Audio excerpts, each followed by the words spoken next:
Today is Wednesday, January 27, 2021. Coming up on Roland Martin Unfiltered, President Joe Biden continues to sign executive orders reversing the damage done by Donald Trump. John Kerry, Biden's climate czar, joined today's White House briefing to talk about important changes in addressing climate change. Domestic policy advisor Susan Rice talked about Biden's investigation into white domestic terrorism.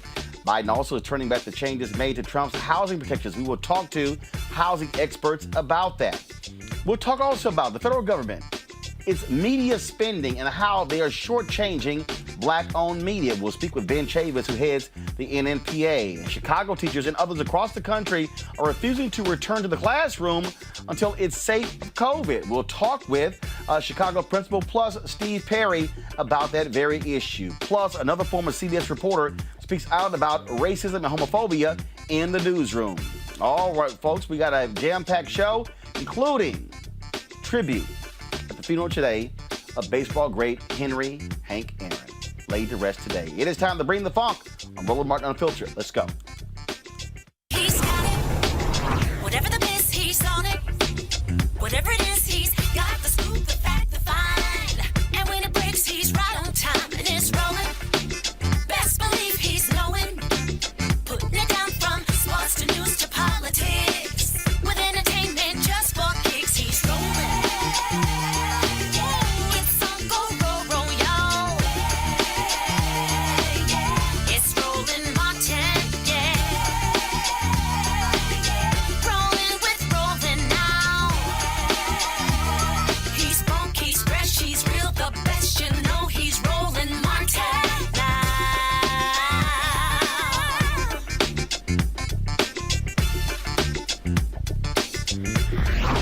Martin.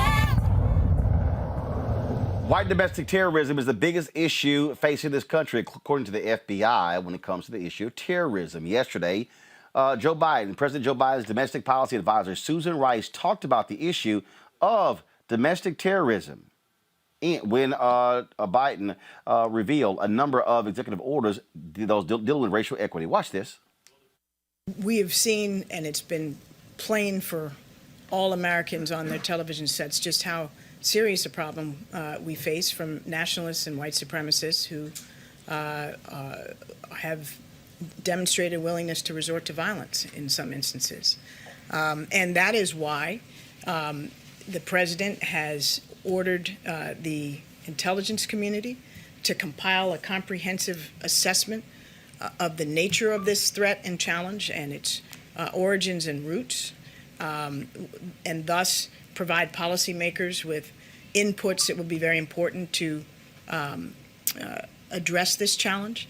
The National Security Council has set up a capacity within the NSC to focus on domestic violent extremism and to ensure that we are within the White House and within the interagency coordinating efforts to craft and implement policies that will address this. So we're taking it quite seriously.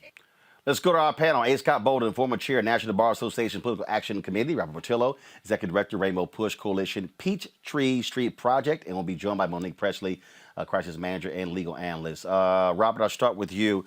This issue, domestic terrorism, let's call it what it is, white domestic terrorism. That is the fundamental issue of terror facing America, white domestic terrorists.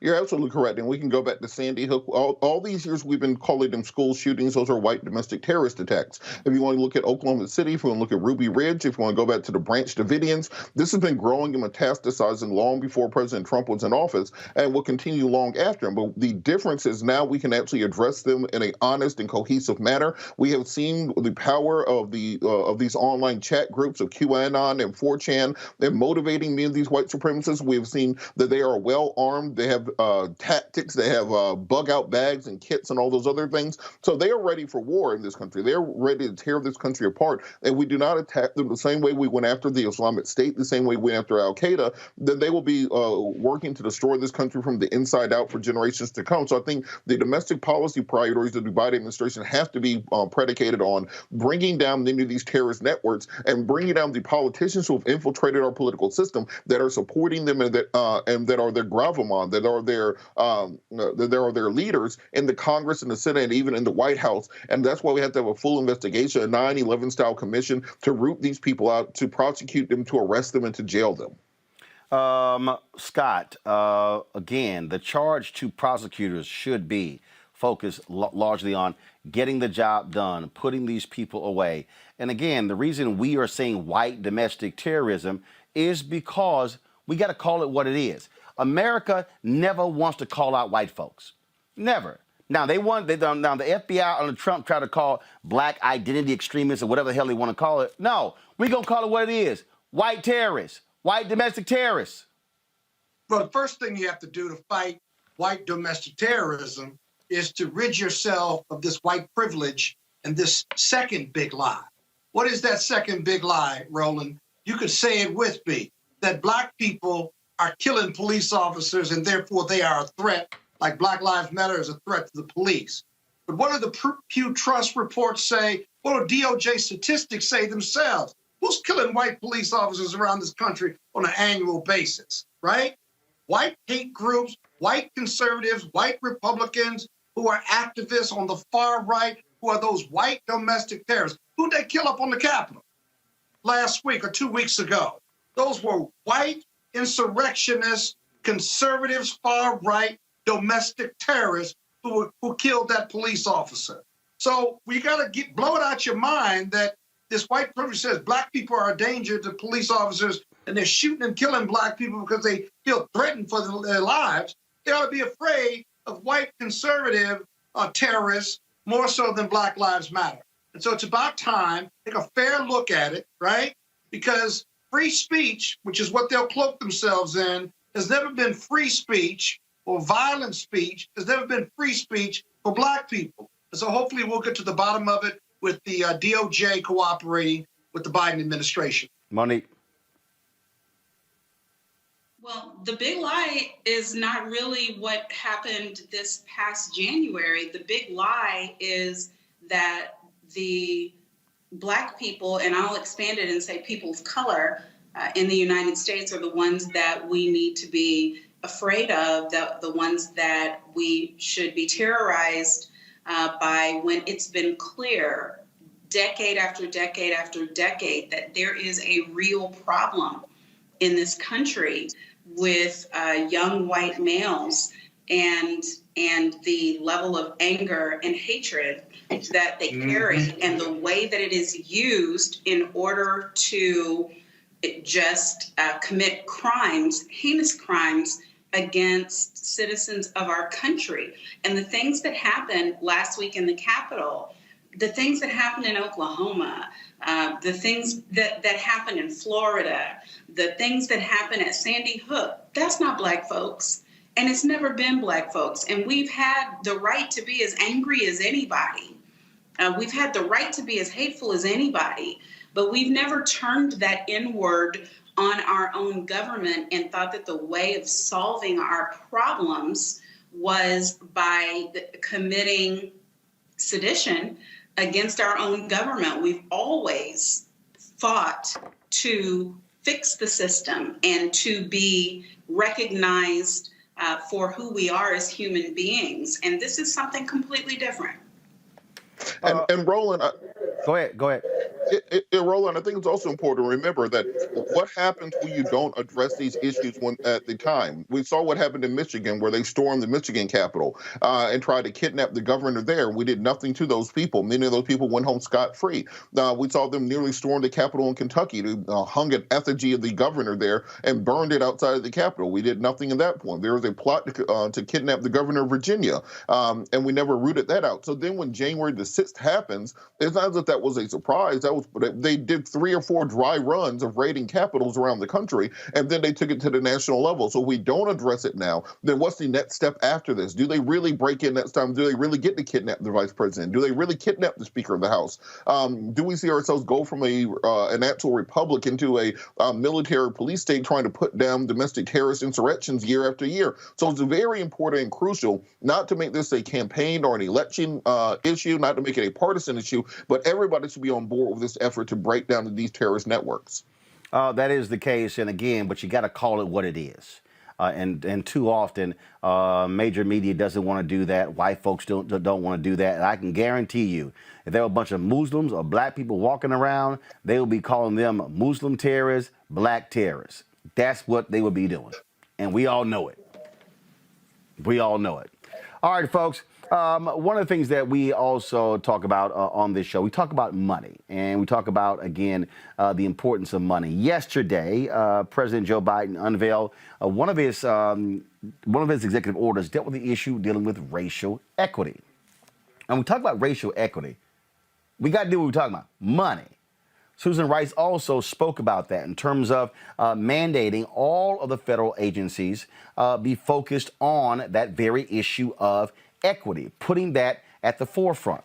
Now, I've told you all about this, and I just want to give y'all again how we're going to start breaking this thing down. One of the things that we're going to do here on Roland Martin Unfiltered, we're going to be looking at this issue of equity from multiple departments and showing you where your tax dollars are going.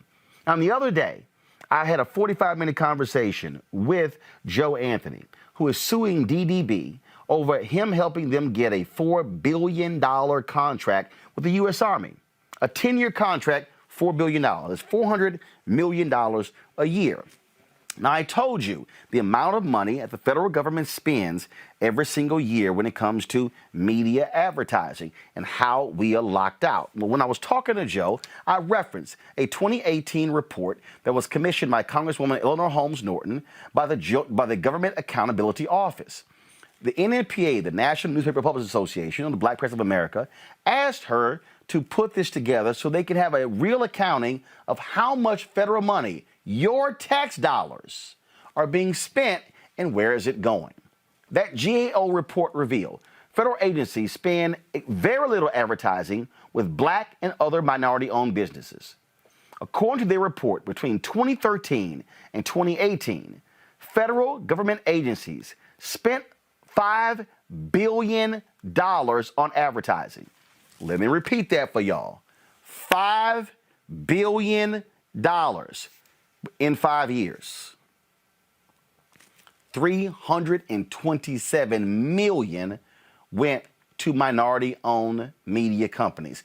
$51 million of the $327 million went to black media. So again, $5 billion, $327 million going to minorities, $51 billion of the $5 billion going to black folks, 1%. Congresswoman Norton says she would work with black and minority publishers to press her colleagues in Congress to demand greater spending on minority-owned outlets to reach minority audiences that most traditional outlets do not. The question is, has that been happening? Joining us right now is Dr. Ben Chavis. He's the president and CEO of the National Newspaper Publishers Association. Being glad to have you back on Roland Martin Unfiltered. You cannot have a growing media entity if you don't get advertising money. Pure and simple. That is the lifeblood of every media operation. Fox News profits $1 billion+ a year. CNN, some 700 million. MSNBC, 600-700 million. That's profit. They make way more than that. But the reality is, when you start talking about black media, it ain't even close to that because we've been frozen out. This GAO report was important. What has happened in the last 2 years with us starting just now in 2021? Thank you, Roland. This is a very important issue for all black-owned media. And certainly, it's a good thing that President Biden now has put as a priority the question of equity. And once he signs these executive orders, which he has, the question now is, how will these executive orders be implemented? Who's going to ride herd? I understand that Ambassador Susan Rice has been given a responsibility to have interagency oversight. The federal government in 2021 is still the largest single advertiser, over $1 billion. And a lot of that money does not go to black-owned media. So what needs to happen is there needs to be further legislation. Eleanor Holmes Norton's bill was the start to get the study done. Now, after the study has been done, which we always knew these inequities were there, Roland, your last segment was about white terrorism. Well, look, white supremacy has also been in government spending. The denial of black-owned media to be in the advertising budgets keeps our media houses almost in a form of neo-slavery, oppression. And so that needs to be overcome. So I think that while we have a new administration, the Biden-Harris administration, black media now, we must press this course. Because if there's ever a time that we need to get equity, and equity goes beyond equality. Equity is a financial term that means that there will be equal sharing, equitable sharing in the distribution of resources. And right now, there's a long history of the inequities, the long history of the denial of black-owned businesses, in this case, black media businesses, from getting into the federal budgets of all the agencies. Yeah, if we had fairness, you know, we are almost 14, 15% of the population. Rather than 1%, if we got 15% of federal dollars spending on black media, it would make a difference, a life-supporting difference and sustainability difference for all black-owned media in America. Well, hell, if black media got just 10% of the $1 billion annually, you're talking about going from a total of 51 million. First of all, 50. Remember, that's 50. To everybody understand, that's 51 million out of the 5 billion, which really means that broke down to about 10 million a year. So you're talking about if you go from 10 million a year to 100 million a year, that's significant. And that's just 10%. But Ben, the thing here that I want to know is that was dropped in 2018. What happened in 2019, 2020? Was there any improvement? Did you see any improvement? No, we did not see an improvement. In fact, during the Trump administration, there was a denial of what Congress Eleanor Holmes Norton's bill exposed. And so now we have to go back and repress this course now that we have a change in administration. I think the OMB, the Department of Treasury, the Department of Commerce, all these things have to be readdressed, and we got to keep the pressure on. I think everybody's celebrating the new administration, but our celebration now must be translated into concrete, equitable distribution of resources. And again, we're not asking for charity, Roland. This is business. This is one-on-one business. No. Let's be clear. This is taxpayer money. Black people's money, too. That's right. We pay taxes, but the distribution of the taxes do not come back to our community. Plus, spending. African Americans spend over $1 trillion in the American economy every year, but very little of that money is turned back into our communities. But I think also what we have to do is this is actually a multi-level approach, which is what I was talking to Joe Anthony about the other night. And that is what really happens here is first, the people who get the advertising contracts are the white advertising agencies. Agencies, that's right. What the federal government then does gives them complete control over the dollars. So you don't have any real oversight or demands for how they should operate. So then what happens is these white ad agencies then screw the black ad agencies, don't even consider them to be partners when it comes to distributing the money to black media. And as you know, if black ad agency is frozen out, we ain't getting anything. I can tell you, correct. As somebody who has participated, I have participated in the past 6 months on several phone calls with major white ad agencies. And in the conversations, you can hear them ask the questions in order for them to set you up for them to be able to say, no, we're not going to give you any money. In fact, Congressman Stephen Horsford said on this show and said that Young and Rubicam told him when it came to the census money, they were not going to buy any ads in any newspaper, 50,000 circulation or less. Ben, that's 98% of black newspapers in America. Exactly. Well, again, it's institutionalized racism. I can put it like you said, Roland. It's institutionalized white supremacy racism. It's institutionalized white supremacy inequities. And so President Biden and Vice President Harris, they're going to be challenged, not only by these white supremacists that are going crazy in the street level, but white supremacy is also in public policy making. White supremacy is also in the regulatory agencies. And these advertising agencies that you mentioned, why do they keep getting all of the federal contracts? And that needs to be looked at, because these ad agencies are a fundamental part of the problem. And so, again, I need for the people at home, because one of the reasons why I'm purposely doing this, I'm going to bring my panel in just a second, and they have questions for you as well, Ben. I'm trying to walk our people through this because I think a big part of this is that our folk don't know. And when I say our folks, I don't just mean the people who are watching. I'm telling you right now, city council members don't know this. County commissioners, state legislators, our CBC members don't know. They go out and they fight for the additional money to be placed in the budgets, but then don't understand what happens once the money is allocated and then how they freeze us out. They don't understand how what some of these white ad agencies will do is go out, hire them 2 Negroes, I'm saying that for a reason, give them a $60,000 or $70,000 consulting contract. Those 2 Negroes are happy, they got them a consulting contract without realizing that they really are screwing the black ad agency out of 30, 40, 50, 60 million dollars. So you took $70 million, you took 70,000 or 100,000 or 200,000 for a consulting contract when, dumbass, you could have got 50 million. Because if you do the numbers, let's take the U.S. Census. Y&R had access to $350 million. Y&R gets the contract. Y&R takes their 15% off the top. Y'all, do the math. That's $42.5 million.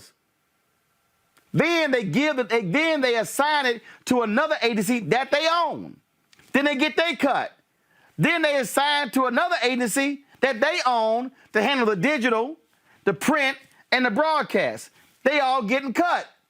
So the $350 million, by the time it gets down to being spent, hell, they already took $100 million. So Roland, that we need to call them out. But your point about the lack of information and facts steadily, consistently, on a daily basis going to the black community, that's a great point.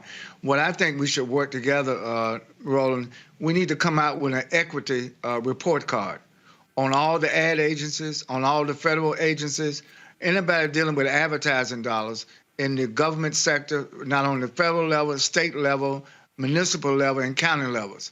I'm telling you, African-American owned businesses, particularly black-owned media businesses, are being robbed every day because of these inequities.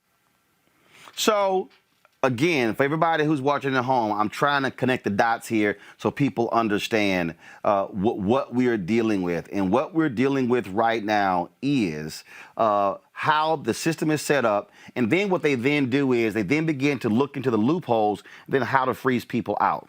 I have called for the Congressional Black Caucus to demand an audit of Young and Rubicam to know where every single media dollar went to go for the United States Census. Every single dollar. And I don't want groupings. I don't want groupings of this is how much minority media got. No. I want to know specifically, here were the media outlets. I want to see who got the most to who got the least. And then I want to see who they identify as black-owned media. Because again, to me, the audit needs to be black. It needs to be minority media. It needs to be black-targeted media, then black-owned media, in order to get a real assessment. And again, don't put MWBE. Don't put white women in this. To me, in order for you to do it right, you got to break the numbers down. And I've been in contact with the Congressional Black Caucus about this because, again, we got to fight the main advertising agencies. But there is no way in hell government agencies should be practicing racism, what you're seeing in private industry. And so that means targeting the federal government, targeting these state governments, these county governments, these city governments, going after each one. And then there should be congressional hearings on Capitol Hill of these ad agencies and how they are screwing over black media. Absolutely. If there's ever was a strategic time to do what you just said, Roland Martin, it is now. We need to do it now. We don't need to be reactive. We need to be proactive. And we need to, as we say in North Carolina, we need to pull the sheets off these people. Let's go, Scott Bolden. You represent NNPA. You do work with them on a legal basis. Your thoughts on this issue? I mean, we're talking millions and millions of dollars, and this is the reason right here black media can't grow. This is the reason right here why we don't have newsrooms of 50 and 75 and 100 employees, because, hell, if you don't get the advertising money, you can't hire nobody and build capacity. Mute button, Scott. Go ahead. Yeah, I'm here. No, they had your audio down. Go ahead. Okay. Dr. Chair, it's good seeing you. You know, most of our businesses are going to probably be reluctant to take on the ad agencies vis-a-vis private sector, because what Roland just laid out was, you know, they want their piece of the pie too. But they ain't getting nothing. You're right. But in their mentality, 50 million, they say I can't get 50 million, but I can get my 10,000, I can get my 25,000. So Dr. Chavis, my question to you is, in partnering with NABJ and other organizations and going to the Hill to advocate, and I know you do that every year for NNPA, who are your angel investors in the House and Senate and in the White House? Who carries that fight for us against the federal government as you represent the NNPA, and obviously NABJ is out there as well? Who are your angel investors on the Hill that can take this fight and see it through to the end? Well, Congresswoman Maxine Waters is chair of the Finance Committee. We've had some discussions about this. She has oversight over all of the banking and the financial services institutions that also don't advertise with black-owned media. So Congresswoman Maxine Waters is one. But I would also say now, because of the announcement this week by President Biden that Ambassador Susan Rice certainly needs to be called upon. We need to meet with her like ASAP to make sure that her responsibility now to provide oversight over all of the federal government. They like to use this term, a whole of government approach. Well, we need a whole of government approach from the White House to members of Congress, but also we need NNPA, NABJ, and other black-owned media organizations to press this course. Now's the time to do it. Well, look, just legislation or reg that says 20% of that $1 billion needs to go to black media. Isn't that just the more simple answer? Well, again, getting those formulas, getting those policies in place. We've just witnessed 4 years of triage, 4 years of denial. If anything, the last 4 years, the Trump administration did everything they could to put black people out of business, rather than in business. And so now we have to recover not only from the coronavirus, but we have to recover from systemic white racism, terrorism, both on the streets and in the pocketbooks of black-owned businesses. Robert Patillo.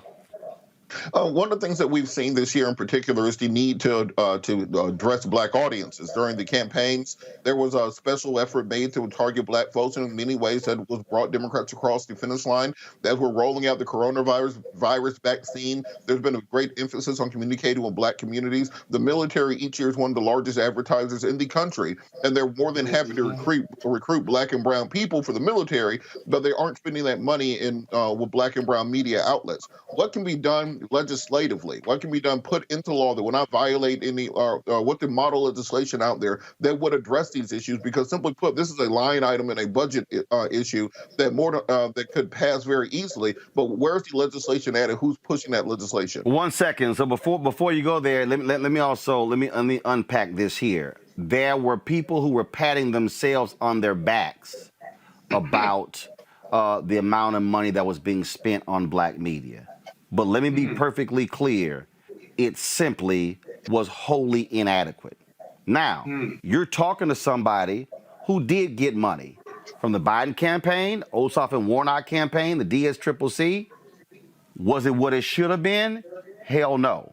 Now, why am I saying that? Because let me be real clear. Political dollars, just like other folk, they expect us to take crumbs as opposed to appreciating what we actually bring to the table. Now, when folk get in trouble, then all of a sudden they respect us, and then they want to come as the last second. And so what I'm talking about here, because I dealt with the same thing dealing with the DSCCC. We were on a phone call with the white ad buyers, and they sitting here with what are your metrics, what are your numbers, all this sort of stuff along those lines, and they were not treating us being like a media company. They were treating us like a specialty, like you a celebrity. I'm like, no. Talk to me like you talk to CNN. Talk to me like you talk to Fox News and all the Atlanta radio stations and TV stations who got paid. And so it's all of that. See, Ben, if we put the federal government on notice, private industry will be on notice. Political parties will be on notice. That's why it's important to get them to act right, because the argument we can make is that's tax dollars y'all are screwing us out of. Absolutely. Everybody knows the power of the black vote. Biden would not be president. Kamala Harris would not be vice president. The brothers and the election that took place in Georgia would not have happened without the black vote. In fact, the Democratic Party would not be leading the House, the Senate, and the White House if it were not for the black vote. The question is, why do we have to now beg the people who we put in office to treat us right? That's what's at stake. It is not only a question of equity. It's also a question of integrity. It's a question of reciprocity. It's a question of respect. And we are going to press this course like never before. You know, I get a kick, Monique, out of stuck on stupid people who, one, think they know what we're talking about as if we don't know it, as if we ain't been living this. I mean, you know, I've only been doing media for 38 years. I mean, that's it, just only. You know, then somebody put study CNN, ABC, NBC as a model for international growth. Your ass can't go international if you can't be national, Thomas. See, I mean, stop saying stupid stuff, okay? I can't. How in the hell am I going to go across the pond if I can't even go across town? That's right. Wait, was his name really Thomas? But see, and again, but people don't understand, okay?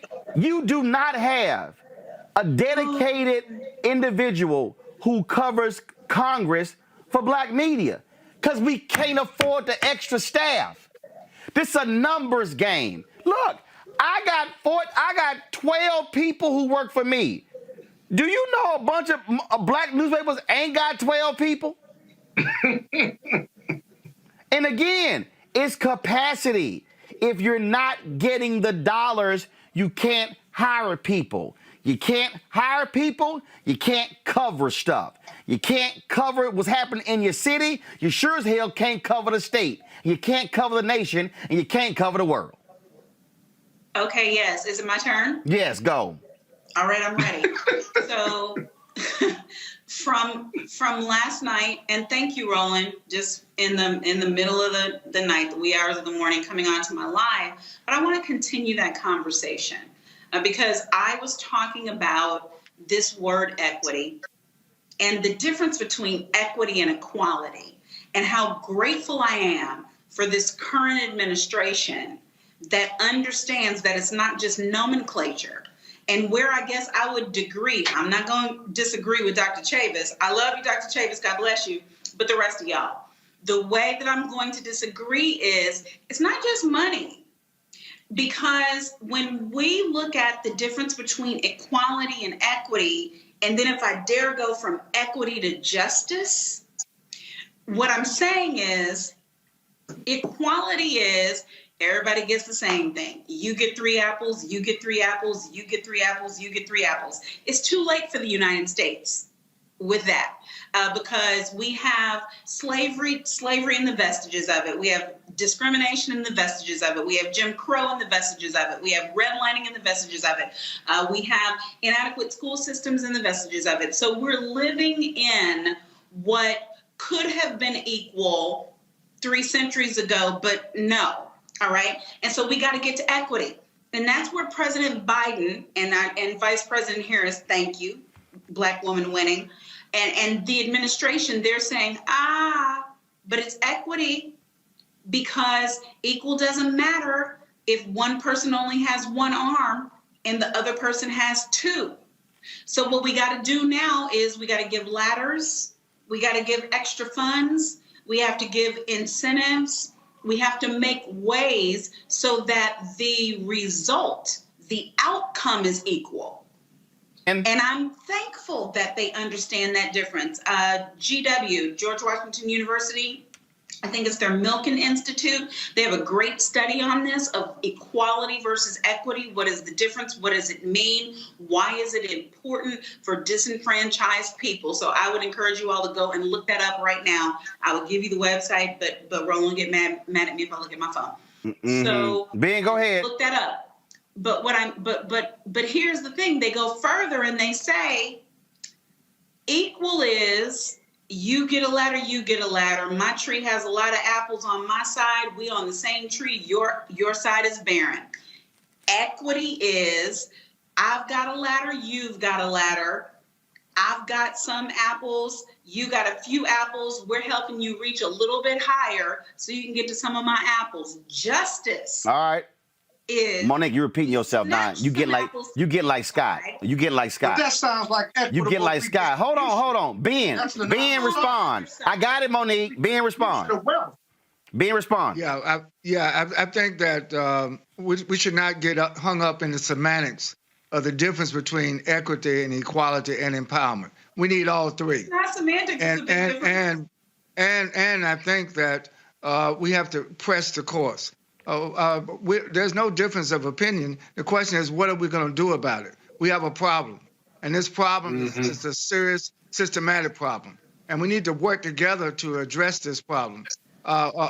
Listen, I don't think we should be accepting any inequality. I don't think we should be accepting any inequity, and I don't think we should accept anything that's not going to give us the capacity to empower ourselves, to build our businesses, and raise our communities out of poverty. White benevolence is not going to do it. And that is why I think that we have to demand from a business perspective how to engage these new policies. I think the policy articulation by the Biden-Harris administration is great. The question now is how it will be implemented and what will be the results, not 4 years from now, but now. Our problems are so severe in Black America. We do not have time to have more studies. We know the problem. Now's the time for us to get action. And that is why reparations is just not about money. Reparations is about repairing the damage. And the damage is systematic when it comes to Black-owned businesses. Look, for me, this is real simple. I keep it real simple. Short term, the amount of money they're spending on COVID, how much money is going to Black media when it comes to outreach and when it comes to the vaccine? That's first. That's what I want to know right now. Second thing, I want to audit on the census money because they're still dealing with that. Where that money is going, is there any money left? Thirdly, the CBC should say there should be a complete audit of every single federal agency to know, look at every single contract right now, what advertising agency has the contract and what black ad agencies are those white ad agencies partnering with, and what black media are getting dollars from those existing ad agencies. And so that's what should happen. And so, Ben, I don't know who y'all have with NMPA working on that. We can certainly work together on that, but we have to put that information out and expose it, because if people aren't armed with information, then they don't have it. And I dare say Scott's law firm should be looking at filing a significant lawsuit against the advertising industry for their systematic exclusion of black folks. But that's, Scott, something you can work on. And I'm sure Rainbow Push will want to be involved in it as well. And since Monique here, I'm sure she can help Scott as well. So everybody on this panel can go to work. And what you gonna do? What you gonna do? Easy. I just gave you the damn plan. See, clearly, clearly, Scott, you know nothing about the Bible. When Nehemiah surveyed the wall and there was damage, and then he came up with a plan of action, and then he went to the people. The Bible says the people said, "Let us rebuild." See, Doc Tavis, he don't know nothing about that. Doc, he ain't read Nehemiah. He don't know.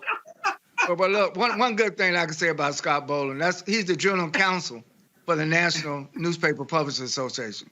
And the reason why we chose him, we are going to have to take legal action. We're also going to have to do big extra legal action. But I think the audit, because see, the thing is, Roland, there have been studies, and so the data is there. The question is now, it's time for action by these federal agencies. And of course, we're going to meet with the Congressional Black Caucus, absolutely, as you recommended. And we're going to meet with the White House. We're going to meet with Susan Rice. I think we need a whole of a government approach to make sure that we don't get triage this time. What happened with the United States Census was terrible. The way they treated the Carl Williams agent, which was the only black agent, she was a subcontractor. They never contracted with black-owned ad agencies. They did it with the white agency, and that's why black-owned media did not get a fair share of those advertising dollars. That only happens every 10 years with the U.S. Census. All right. Dr. Chambers, if I may, Roland, if I may. 30 seconds. 30 seconds. 30 seconds. The attack has to also go to the agency. So when that bid comes out, we're not accepting subcontract. We need to be a direct contractor. And the way the bid is written has to be looked at. And then you can contest that bid through a bid protest so that we get more direct contract versus subcontract. Yes, and I'm saying that's what your law firm is there for. Ben Chambers, I appreciate it. Thanks a lot, man. We're going to keep this thing going. In the words of that financial wizard, Frank Lucas, the gangster, I'm going to get that money. It's right on TV, right? You just said it just like that. He said it. All right. Denzel in the movie. I'm going to get that money. Ben Chambers, I appreciate it. Thanks a lot. Like you went to Texas A&M. All right, stop talking, Scott. Thanks, Ben. I appreciate it. Show. Scott, will you be quiet? Every Wednesday, I got to do this. Robert and Monique know how to be quiet when I'm trying to end a segment. Thanks, Ben. I appreciate it. All right, y'all. All right, Thank you. Teachers but them doggone cappers. Teachers are preparing to strike in Chicago and other cities over returning to the classroom. Now, the Chicago Teachers Union, they literally say things did not go with the district as planned. Union leaders say teachers need to have access to a coronavirus vaccine before safely returning to work. However, Chicago Mayor Lori Lightfoot told reporters yesterday she wants to prioritize teachers, but it would be unfair to prioritize all teachers over other essential workers. Now, this didn't sit well with the Chicago Teachers Union. So now they are literally preparing to go on strike. Meanwhile, Chicago Public Schools have suspended in-person learning, leaving many families in a state of suspension. There's no word on when students will return to school. Joining me now is Troy A. Okay, we don't have Troy yet. Okay, so let me know when we have Troy. Let me know when we have Steve Perry. I'll first start with you, Monique. Look, multiple cities are saying it's time to get back into the classroom. Agree, disagree? I said Monique. Did you? My God, I said, see, if y'all stop texting and raising your finger like you in church and stay focused, I literally said, Monique, I'm going to start with you. He ain't calling on me for a minute. First of all, Monique, you know I never call on Scott first because y'all ain't going to never talk. So it's either going to be you or Robert. I went to Robert last time. I went to you this time. Can you go, please? Scott, I'm sorry, brother, that he would do you like that. My allegiance. That's his way of telling me he loves me. Can you talk, please, Monique, on the subject? Should teachers return to the classroom or not? Actually, but since I have to talk on the subject, here's what I will say. The data really is coming through.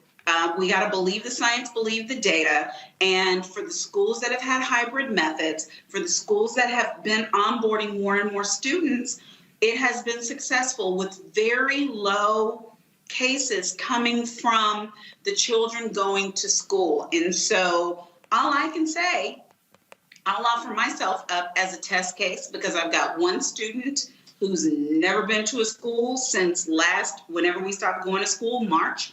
I've got one student who is in a hybrid that just recently started the hybrid. I've got another student that's been just doing basically just whatever the hell he wants to do. I mean, I can't figure it out. And we're still good in all those scenarios because we are in school systems that have taken testing seriously. So that is, to me, what is the difference. Okay. So if the school is following what is necessary to be safe, and I don't want to get in the charter issue with you, and you know my kids go to some private schools, but whatever, but we can drive through test, right? Or they can't go to school. Got it. So that's different than kids just showing up and their parents, their extended family isn't doing what they're supposed to do. But I am in favor for the sake of this country and for the sake of my sanity, I am in favor of our children going back to school. All right, let's go to, is Troy there? Steve Perry, I know we have Steve Perry who joins us right now with founder of Capital Preparatory Schools. All right, Steve, these teachers, Chicago teachers are threatening to go on strike going back to the classroom. Then you have other school districts as well, New York City, others around the country, where teachers are saying, hey, I'm not trying to go back to the classroom. Your thoughts, is it time to go back into the classroom? What's happening with your schools? Hell yeah, it's time to go back in the classroom. I mean, we were literally 12 months from the time that we were in the classrooms last. You know, in our schools in Bridgeport, we are hybrid. We're hybrid because we have to be. We don't have enough room to socially distance to bring all the children back at once. And all the parents don't want to come back right now because they've been led to believe that it's unsafe. But it's actually more unsafe in the community than it is in the schools. The spread is taking place in the community at a rate sometimes 10 times greater than what's happening. It's safer for the students and it's safer for the teachers. If we look at the data, as opposed to the fear mongering, what we see is that it's the going over your friends or cousin in them's house. It's going out to a bar. It's going to the gym. It's these places that people are contracting COVID. That's not where they're catching. They're not catching it in the schools. The schools, other than hermetically sealing a child in their bedroom, are the safest place for them. What we recognize is that over 75% of the private schools in the United States of America are open. What we recognize is that colleges and universities are open. And what we also recognize is daycare centers are open. Who's not open? Schools serving Black and Latin kids. You know why? Because we allow people to lead. We allow people to lead into this notion that our kids are somehow dirtier and more likely to spread disease than other people's kids. There are no faculty walking around those private schools in hazmat suits. They have on a mask. They have social distance. They keep their hands clean and they move forward. Kids get sick like they've always gotten. Always. They're always going to have the flu. They're always going to catch something that they can spread. That's just what kids do. And you move on. There are procedures that you put in place for when somebody does get sick to protect them and the rest of the community. And you move on. Our schools in Bridgeport, faculty are the only ones who've been sick. And you know why they got sick? Because they were hanging out. They were hanging out. And one got it, and then we had to remove a whole core of them. That's why we had to cancel school. We didn't have to cancel school because the kids came in, and we've had kids test positive as well. And you just keep moving, and everybody moves on, and then you get back to school. Our children are the ones who are the most underserved, and we have lost at least a year for children who came in 2, 3, 4, 5 years behind in the first place. We got to put kids first, second, and third. Folks, is Troy there? Okay.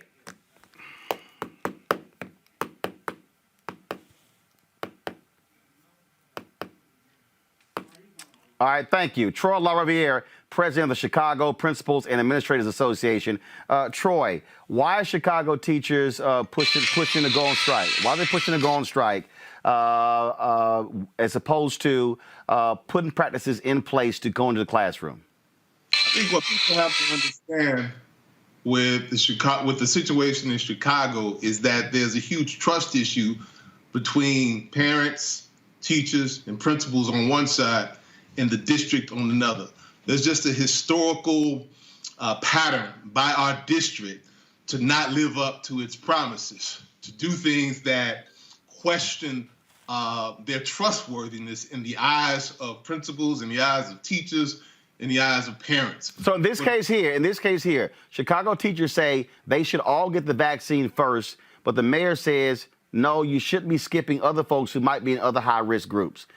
Steve Perry says, look, you can actually still return to the classroom if you put in social distancing practices, if you're wearing masks, if you're washing your hands. And this is not just Chicago. There are other school districts around the country where teachers are saying, hey, they want to go back. And so, but the issue that Steve also raises is that, and not just him, we've had other educators who've been on this show who said that we're literally losing critical time for children. And so what is not being stated there is that everything you just said there is right? It is safe. It can be safe to reopen schools, right? If you do all of those things. What the problem is that we're in a district run by people with a pattern of incompetence who, let me give you an example right now so we can talk about reality. We had a situation in the school, because some of our schools are open right now, right? They're test sites. And so a principal contacted me about a teacher who reported the fact that she had gotten COVID on a Sunday afternoon. She reported it in the district system. Now, what was supposed to happen in that system is that they were supposed to quarantine that classroom immediately. Instead, the classroom showed up on Monday after being exposed to a COVID positive teacher on Friday, and then, of course, they were all exposed to one another, exposing another teacher. And then finally, at 5 o'clock that day, the students Roland got an email from the district letting them know that they would be quarantined the following day. And a parent of those... Roland, please. Steve, hold on one, Steve. Troy, finish. A parent of those students contacted the principal asking for some support for remote learning since her kid was going to be quarantined now. And the principal said, how did you, and the parent had gotten an email, and the principal said, can you please forward me that email? Do you know why that principal said forward me that email? Because the district didn't even notify the principal that a pod in her school had been quarantined. And so our mayor said that we're trying to do the Lord's work. This is her quote, the Lord's work, and trying to get these schools reopened. And I think it's an apt metaphor because the district got that message on a Sunday, but apparently nobody was manning the messaging center on Sunday, which is why they allowed these kids to come on Monday. I got it. So the Lord doesn't work on Sunday, and apparently the people who do the COVID response in our district don't work on Sunday either. Okay. So this is not an issue about is it safe or not. Of course it can be safe. Steve. I got an 8th grade So son. then there we go. So let's just end it. So let's end it there. If you know it. Well, one second. One second. Troy, you finish. Steve, go ahead. Steve, go. One second. One second, Steve. Okay, Troy, you're done. I'm not going to Steve. Steve, I'll come back to Troy. Steve, go. Brother, if you know and you've acknowledged multiple times that it can be safe, and you're the principal of the school, you're the person who makes sure that the children are socially distant. You're the person who does the testing when they come in. You're the one who notifies people. You understand that. Stop this, man. You know better. You know better. You know that this has nothing to do with children and learning. It has to do with adult politics. And the reason why Chicago, y'all keep running into a situation because you keep putting adults before children. This is a situation where you know what the data says. The data makes it very clear. The CDC and at least 3 other studies have come back and made it clear. In addition to that, over 75% of the private schools in the United States of America, as well as daycare centers, as well as colleges and universities in your city are in school. So stop this. Stop it now, because you know our children are being harmed. Brother, you know that Black and Latin children in Chicago are being crushed by your very school system. Get them back into school. There is nothing that stops the principal. You don't need the district to make that call, because you know, like I do, when there is a person who tests positive, the health department notifies everyone around that person. They get the information. They make the phone calls. That's not central office's responsibility. That's what happens from the health department all over the United States of America. So what we're not going to do is make up facts. What we're not going to do is change the conversation. This is the bottom line.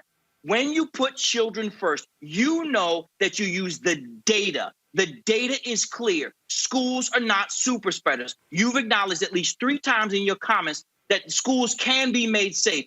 And if I'm the principal of the school, I stand at the front door of my school and I make sure that I take my temperature gauge and I put it up there and I test the kids and it says they don't have it. And then we also have apps, as you will be the first to know. We have apps that tell us whether or not a child has been infected or a staff member. So, as you acknowledge, this staff member got sick on a Sunday, not on a Monday, Tuesday, Wednesday, Thursday, or Friday, on a Sunday, because they were home, not because they were in school. Let's stop this foolishness. Let's acknowledge the truth. I understand you rocking with the union, and you got to keep the union where they are, but I rock with the Black people and the children, and the Black people and the children understand that we need to be in school now. Troy. So check your assumptions. You said about 50 different things there that were based on false assumptions. Number one, she didn't get sick on a Sunday. She reported her illness on a Sunday. She got sick the Wednesday before, right? So that's number one. Number two, your assumptions about the health department. Maybe that happens where you are, but in Chicago, our district takes care of that. That's just a fact.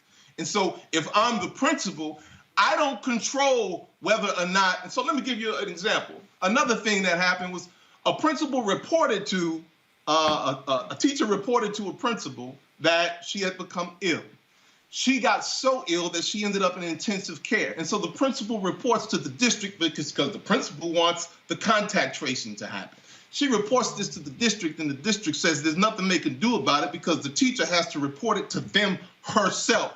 The teacher tells them she's in intensive care right now. She can't report it. And so there was no contact tracing. There was no quarantine of the pod because our district, and in its insanity and its incompetence, would not do the contact tracing because they couldn't get a teacher who was in an ICU bed to pick up the phone and call them. That's the goddamn truth. Steve. So that's your best? That's the best you got, because you have an anecdote of a person who got sick and had a situation. All the time in this district. Right. So let's just stay there. So when a person.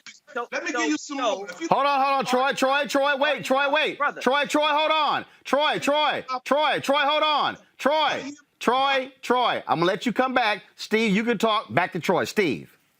So you've already acknowledged that schools can be made safe. You already acknowledged that Absolutely. Okay. So then the methods that you need to make a school safe, you don't need central office for. You don't need someone, assistant superintendent of such and such, to come in your classrooms and tell you to be 6 feet apart. You don't need them to check the mask. You don't need them to make sure the children are going down one side of the hallway and up the other side. You don't need them for that. That happens at the building level. And you know that. And you know that you have the capacity to make them safe. And you also know in your core that Black children are sitting in homes when they're home. It's not like they're chilling at the crib. They're out. They're out and about.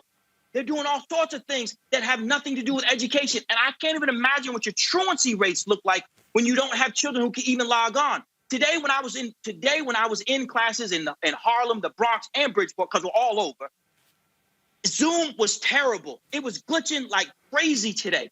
So I know my kids weren't learning today. I know they weren't, the ones who were doing a hybrid.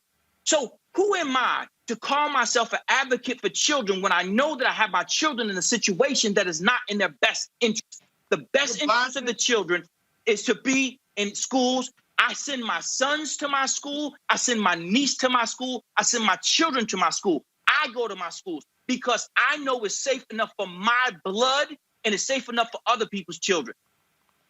All right. You are blinded. Troy, go ahead. By your own talking points. You are blinded by your own rage and your own talking points. I just told you the principals in Chicago don't get to decide whether or not to quarantine a classroom. That's a district decision. The principals in Chicago don't get to decide whether contact tracing happens. That's a district decision, and those things are necessary to keep the students in a principal's school safe. But you conveniently acted as if you didn't hear that and began to talk about the things the principal does control. But you need all of those things to happen. Our principals know everything you said, that they can do these things. But again, it's a layered approach, and you need all of those layers in place. And the layers that we control, we got them. At least most of us have those. But the layers that are controlled by our district that we also need to be in order, like whether or not we're going to be properly staffed. That's another one I haven't even gotten to yet. Like, we don't control that. I'm glad you have that kind of independence, brother. I'm glad you open your district. I'm glad your school. I'm glad you don't have to depend on a larger, incompetent administration to take care of things for you. But in Chicago, unfortunately, we do, and they do not have their act together. There's no way around that. Stop trying to ignore it. Stop trying to pretend like you just didn't hear what I said and somehow we can just get around it. You can't get around the fact that you have a district that's incompetent that won't take care of its part of the responsibilities, even when you take care of your responsibility. That's another thing I got to say. One second. Go. About 30. Hold on. Wait, Steve. Wait. 30 seconds, Troy. Steve, final comment. Then I'm closing the segment. Troy, go. Principals. So, wait, Steve. Troy, 30 seconds. Then Steve, go. Okay, sorry. In Chicago, principals, unlike teachers, have been in school since March. We were in school after March. We've been handing out. We have been handing out computers and laptops to students. I got members of my association that go to students' homes to help their parents troubleshoot their laptops. So all of this stuff you're talking about, teachers, don't apply to us. No matter what decision that the districts make, we will be in our schools in person tomorrow. And so there's no other motivation on our part to not want this district plan to go through, except the fact that we know and we have experienced their incompetence day in and day out, and they're just not ready. Steve Perry, final comment. I don't know what it feels like to try to argue a point that I don't entirely believe in. So I on some level, I have empathy for you, brother, because as you say that you know that you can make schools safe, you at the same time suggest that you need someone else to do so. At the same time as you make the point that you know that the best place for our children is in school, and that you physically, you say yourself, are in school, you have to somehow make the argument by finding anecdotes about situations that occurred that are beyond your control. You know, like I do, that it is your responsibility as a principal to make sure that you keep children socially distant, that they keep their mask on, that you create the situation in the school. That is your. There you go again. I told you. They say that you know you hurt somebody when they holler, and you hollering, brother. Deal with the point, brother. Brother, they say you know you hurt somebody when they hollering. You hollering. I let you speak, and you speaking over me. Steve, you got 30 seconds left, and then I got to close this out. Go. So I have to believe that you know that the best place for our children is in school. Period. Absolutely. In the story, and you have to know that we can make the school safe, which you've acknowledged. Absolutely there. So if you know the best place for them is in school, and you know that you can make the school safe, you, not the district, you can make the school safe, then what are we really talking about? So that's the whole thing. If you can't, okay. So here's the deal. I would imagine that your schools would return to school when they have the absolute optimum circumstances somewhere in about 4 or 5 years. In the meantime, the rest of the country is going to be taking care of their children. And I don't know how long y'all think that dog's going to hunt, but I'm telling you now, it ain't cool. We have to make sure that we put our children first. We don't. All right. They would disagree. Troy, Dr. Steve Perry, gentlemen, certainly appreciate it. Thanks a bunch. Thank you, brother. I appreciate it. Thanks a lot. Panel, Robert Patillo, start with you. Your thoughts? And that thing was crunk. We should have just let them keep going. That was a good show. Well, actually, But, here's the deal, Robert. Somebody else asked me that. They said, well, you should have kept it going. I said, well, when folks start repeating themselves, you pretty much simply have round two of the same thing. And so once you've already gone the round, then you go ahead and go on. Robert, go ahead. Look, I understand completely from radio. All I can say is somebody who does not have children and is not intimately connected with the school district. I do know here in Metro Atlanta, we've had 2 teachers die recently of coronavirus in Cobb County, and many others who have been sick and infected. So whereas I understand the academic and the theoretical points on it, I think as somebody who has many friends who are teachers, I think we need to make damn sure that we have these places safe and secure, because nobody's trying to die for a $40,000 a year salary when there's other ways to get it done. So I think we have to prioritize the people who are putting their lives at risk to educate our children and ensure that they have every piece of PPE and every precaution taken to ensure that nobody's losing their life in this situation. Monique? Right. I've been following in the chat, and I see where there are family members who have had moms and grandmoms and aunts who were cafeteria workers, who were 2- and 3-time cancer survivors who have died, and others who have the same story who are unwilling to go back to school. So, it was interesting to me. It seemed like one of your guests was in real time in this world, and the other guest with the put the children first was living in a world where there's not a contagion that can kill without permission, without warning. So I think there's a way to be both and instead of or. Yes, we want children back in school, and we want all the adults that have to service the children for them to be back in school to stay alive. So we're going to recognize that maybe everything hasn't been figured out about how to get that done, especially in the public school system, where the funding isn't there, where the testing isn't there, where the staffing isn't there. So some things to me were very obvious tonight. Scott? Well, the other reason you ended the debate was because they really weren't disagreeing if you critically listened to them. The only variable was the district having control over the school versus Steve's. Well, Steve, the principals had more control. They both agreed children first, and the anecdotal arguments that the brother from Chicago was making, that made sense, and Steve made sense, and they actually agreed that children should be first. And so the problem was you couldn't have a winner in that debate because they really agreed. Steve didn't know about the district office and how it operates, but I can tell you, somebody from outside of Chicago who grew up in Joliet, Illinois, I can tell you the teachers and principals in Chicago public schools don't need a whole lot of reason to strike. I mean, they strike every couple of years. And the brother from Chicago was right. It's about distrust and distrust of that system. So it's really sad what's happening in Chicago. But they both agreed the kids need to be in school, and they could do it in a very safe way. Bottom line is this here, and that is I absolutely understand the concern of teachers. I've got 2 sisters, a brother, as well as a niece who are all in the classroom dealing with this very issue. It's incumbent upon district and cities to put the right procedures in place. And so, so if Troy lays out that somebody didn't answer the damn phone and wasn't checking, if you're the mayor, what you come out and do, you say, this is going to be staffed 24/7. Not going to be an answering machine. It's 24/7. What the mayor has to do, because in Chicago, the mayor controls the schools. The mayor appoints the school board. The school board is not elected in Chicago. But this is not just Chicago. There are other districts across the country where teachers are saying the exact same thing.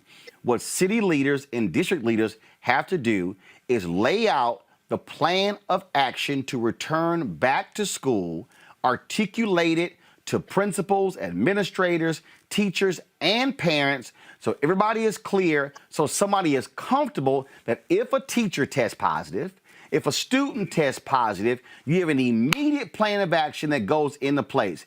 Look, my nieces go to school where we live in Virginia, and I can tell you how many damn times I'm annoyed when my phone rings and it's a voicemail from the district. I get emails from the district. I mean, I'm talking about the moment something happens when a teacher tested positive. Guess what? Within a couple of hours, there was a voicemail, a robocall that actually went out. And so that's what has to happen. But you cannot have lapses in these situations because that's what's going to cause somebody to get upset. And then people say, hey, I'm not going. So what I will say, Chicago Teachers Union, they also have got to work with the mayor as well. Because at the end of the day, what Steve said and Troy said is right. The most important thing also is the health and the learning of the kids, because children are falling back, and we can't keep expecting parents to be leaders in virtual schools when that ain't what they do. Got to go to a break. We come back, we're going to talk about President Joe Biden focusing on climate change. We'll discuss that. And also, what about this rolling back of Trump-era housing policies? Yesterday, my panelist, Lee, said, oh, these are no big deal. But Trump's housing plans absolutely have a negative impact on black people. All of that's next on Roland Martin Unfiltered. I grew up wanting a lot of activities in my neighborhood that was in close proximity. You know, my mom wasn't always there, so I didn't always have a ride to places. And, you know, you want to be able to walk down the street and get to something that's some food for your soul in your community. You know, I relish, the days of being in Clarksdale, Mississippi, and when I had to go out there and live with my people, they had actually black-owned corner stores. My uncle owned one. My Uncle Donald owned a cleaners and a corner store, and he a city councilman down there now. And it's like that was big for him. He was like, "Yo, man, you got to own something. Got to own something." His wife was named Louise. It always killed me. I used to call him George Jefferson. His name was Donald because his wife was named Louise, and that was big to see my family own and stuff. And it just cultivated what my dad told me. My dad, he's not a lot. He didn't say a lot of good stuff, but the three things that he did give me: play chess, so you'll be a thinker. You don't have to work for nobody. He told me that. I said, you don't have to work for nobody. The same energy that you put into for somebody else, you can put that same energy into for yourself. And then he'll go into his spiel. See, they talking about black people don't want to work. Black people just don't want no job. You know what I'm saying? We don't work for nobody else. We want our own stuff. That's it. Give me my own stuff. I come to work every day. You know what I'm saying? he going to his own spiel. And, like, I don't work for anybody. Today, John Kerry, the special presidential envoy for climate, spoke during a White House news briefing with Press Secretary Jen Psaki and National Climate Advisor Jen McCarthy about President Joe Biden's climate change plan. Kerry discussed Biden's plan to rejoin the Paris Agreement and plan to power American workers and businesses to lead a clean energy revolution. Now, many critics say, oh, no, this is killing American jobs. How dare you kill the Keystone XL pipeline? Here's Kerry. The stakes on climate change just simply couldn't be any higher than they are right now. It is existential. We use that word too easily, and we throw it away. But we have a big agenda in front of us on a global basis. And President Biden is deeply committed, totally seized by this issue, as you can tell by this executive order and by the other the initiative of getting back into Paris immediately. That's why he rejoined the Paris Agreement so quickly, because he knows it is urgent. He also knows that Paris alone is not enough, not when almost 90% of all of the planet's emissions, global emissions, come from outside of U.S. borders. We could go to zero tomorrow, and the problem isn't solved.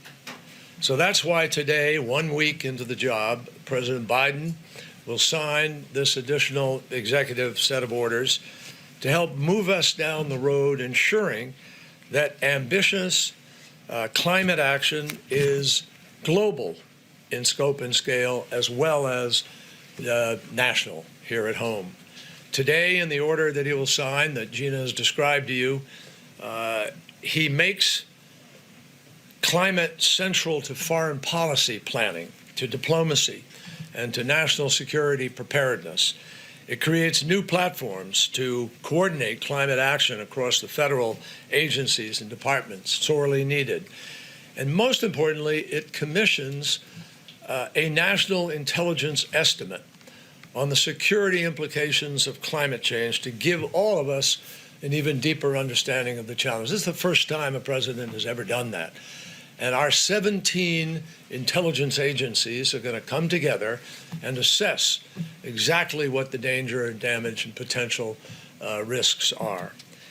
The order directs the State Department to prepare a transmittal package seeking Senate advice and consent on the Kigali Amendment to the Montreal Protocol, an amendment that by itself, if ratified and fully enforced globally, could hold the Earth's temperature by 0.5 of an entire degree, not insignificant. And it sets forth a process for All right, folks. Mustafa Santiago Ali, formerly worked with the EPA, joins us right now. Mustafa, glad to have you back. Your assessment of today's executive orders dealing with climate change. It brought together a number of different factors, both climate change, environmental justice, and also conservation, and began to put the infrastructure together that actually will help us to win on all of those issues. You know, you got the new White House Council, where you have all of the top leaders coming together to not only strategize, but to begin to move forward on the implementation of the various projects and actions that they're going to have in place. You got an interagency working group where you've got the heads of those respective departments and agencies also coming up with a set of plans in a holistic fashion to be able to move forward. And then the president talked very clearly about the jobs, which is, you know, has always been the sticking point for a lot of folks when you start to have conversations about climate change and, you know, new jobs around wind and a number of other areas that they're going to make investments. So there's $2 trillion that's a part of the set of work that they're doing, and 40% of that is supposed to now be focused on our most vulnerable communities, African-American communities, Latinx, Indigenous, and some other communities that are a part of that mix, so that they now have the funding to address many of the issues that are going on and to begin to move from surviving to thriving, along with them finally taking away those subsidies, those welfare to the fossil fuel industry, which is one of the ways that they've been able to keep a competitive advantage over a new green economy or a clean economy. So this is a historic moment, but as we know, you know, it's all about the details. How are we going to make sure that Black and brown folks, when we talk about a new climate economy, are actually going to be able to create their own sets of jobs in that space? How are we going to make sure that we're helping to build the capacity for them to fully be able to compete? How are we going to make sure that historically Black colleges and universities and Hispanic serving institutions and tribal colleges receive the dollars so that they can also prepare the next generation of owners and workers in this space? So, you know, great sets of first steps, but we got to also make sure that, you know, those details are filled out, where we often are the ones who end up losing out in that process. And obviously, when we talk about this issue of climate, when you hear John Kerry say we are putting climate change there under foreign and national security. Well, it's extremely important. You know, all of the military assessments have told us, and they've been doing their own sets of assessments, that climate change can impact many of our bases around the world. It can also have the movement of people because of floods and droughts and a number of other things that move people into new areas. When we saw many of those brothers and sisters coming from Central America underneath when the Trump administration was in, many of them were fleeing from droughts that were happening in Central America, and they were just looking for an opportunity to be able to survive and to be able to provide for their families. The other part, Roland, I'd like to call out real quickly is that we should also talk about environmental justice when we're talking about the same actual issue, if you will, because many of the tier 2 targets that are placed inside of our communities, and we often do not talk about that in relation to protecting the homeland and some other things. So, If you've got, one of these petrochemical facilities, if you've got a waste treatment facility, if you've got a number of these other things that are in your community, when folks want to do nefarious things, those are some of the places that they may go. And that's why they are tier 2 targets. Benny Thompson, chair of the Homeland Security Committee, has also talked about it before. And when I worked on Capitol Hill, we've had lots of conversations about hopefully one day we would make sure that was addressed as well. So when you talk about what would you say for next step for African Americans? Whenever we have this conversation about a black agenda, we hear criminal justice reform, mass incarceration, we hear education. You do not hear environmental justice typically at the top of that agenda. Well, you continually have conversations around housing and transportation and jobs and a number of other issues, all in a racial justice construct. That is environmental justice. So the next steps are, one, making sure that we get laser focused. So in this COVID-19 moment, we should have analysis that shows where the hot spots are. And many of those hot spots are going to be in areas that have high levels of pollution that cause these long-term chronic medical conditions that make people more vulnerable to COVID-19 and future pandemics. We should also be very focused also on the cumulative impacts, because we have the sacrifice zones in our communities where people place all these different types of things. And then the third part is about building wealth. We got to make sure that the $500 billion that is a part of the government's set of grants and contracts and these other types of things, that folks are positioning themselves to be able to, get some of those resources as well, and also making sure that we are positioned with this climate economy set of money to create our own businesses and make sure that there's real jobs for real people in our communities. All right, Mustafa Santiago Ali, I certainly appreciate it, man. Thank you so very much. Thank you. All right, folks, we talk about that particular issue. One of the other issues that is critically important is housing. In the last several years, we saw where in 2017, the black home ownership rate dropped to 40.2%, its lowest number, literally since the Fair Housing Act was signed in 1968. So much attention has been focused on that because what we saw was that during the economic downturn in 2017, we saw the rug being pulled out. 53% of black wealth was wiped out, and that was largely due to the home foreclosure crisis. Now, President Joe Biden signed an executive order addressing the U.S.'s history of discriminatory housing practices and policies. Biden is hoping to secure equal access to housing opportunity for all. Now, in a memorandum, he said ongoing legacies of residential segregation and discrimination remain ever present in our society. These include a racial gap in home ownership, a persistent undervaluation of properties owned by families of color, a disproportionate burden of pollution and exposure to the impacts of climate change in communities of color, and systemic barriers to safe, accessible, and affordable housing for people of color, immigrants, individuals with disabilities, and so on. Biden is hoping to close that gap. Joining me now is Antoine Thompson, Executive Director of the National Association of Real Estate Brokers, as well as Adrian Todman, CEO of the National Organization of Housing and Redevelopment Officials. And then, of course, we still have our panel with us. And so let me first start with you, Antoine. The housing issue, when you look at in America, first of all, most wealth in America has been passed on in terms of legacy, in terms of inheritance. The second most comes from owning your home. Yeah, absolutely. No doubt about it. Wealth is home ownership is the number one way that wealth is accumulated and transferred in America. This issue about redlining has been going on for a long time. And one of the things that we're really concerned about is this fascination around FDR. What most people don't think about is redlining was originated and created and established under the New Deal, which was to help people shore up the housing structure. And because of that policy during the New Deal, it locked out Black people for 30, 40 years. So we've got to make sure that this issue of redlining is addressed. One of the other good things, we do want to commend President Biden on his executive order on racial equity, but we also need to make sure that help our people understand that legislation leads to transformation, because executive orders are important, but America needs new laws to outlast the president.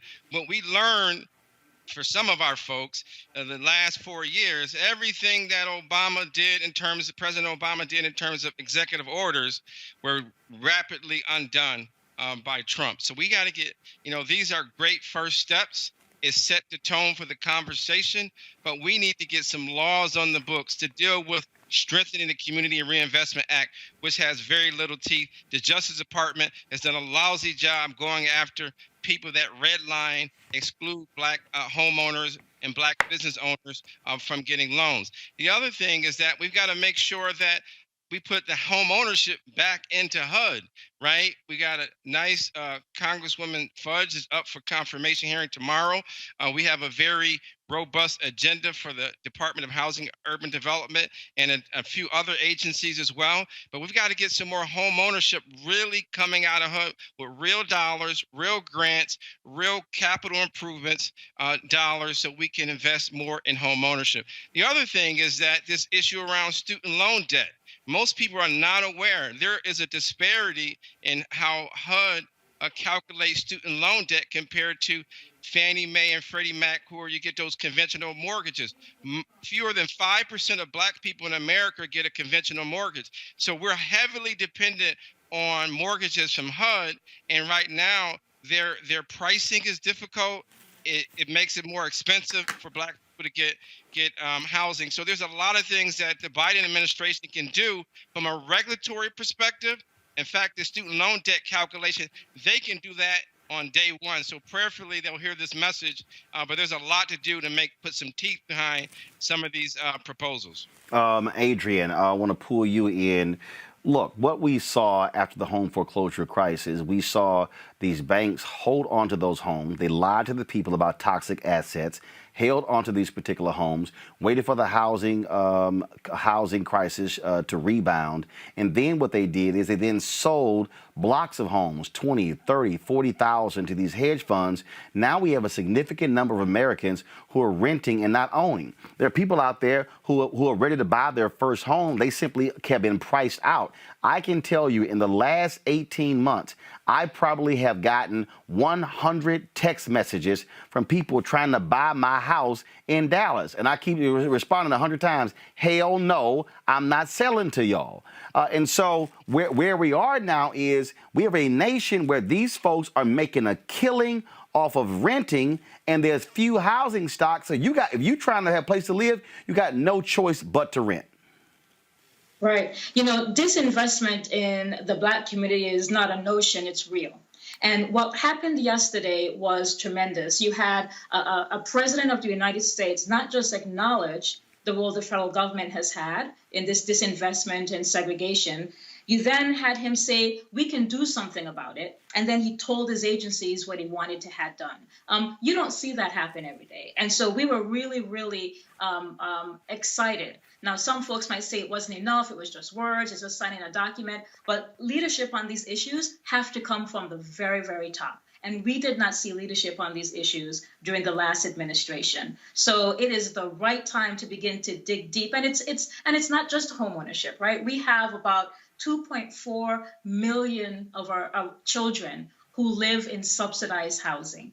And these are kids who will stay in subsidized housing when they become adults if we're not able to wrap our arms around them and say, here are some of the options, here's homeownership options, here's education, let's put some real amenities into these neighborhoods. And so, I'm thrilled by what happened yesterday. I think I heard Susan Rice say that when you invest in equity, it's good for the economy. That's true. There's a concept that's called lost Einsteins, where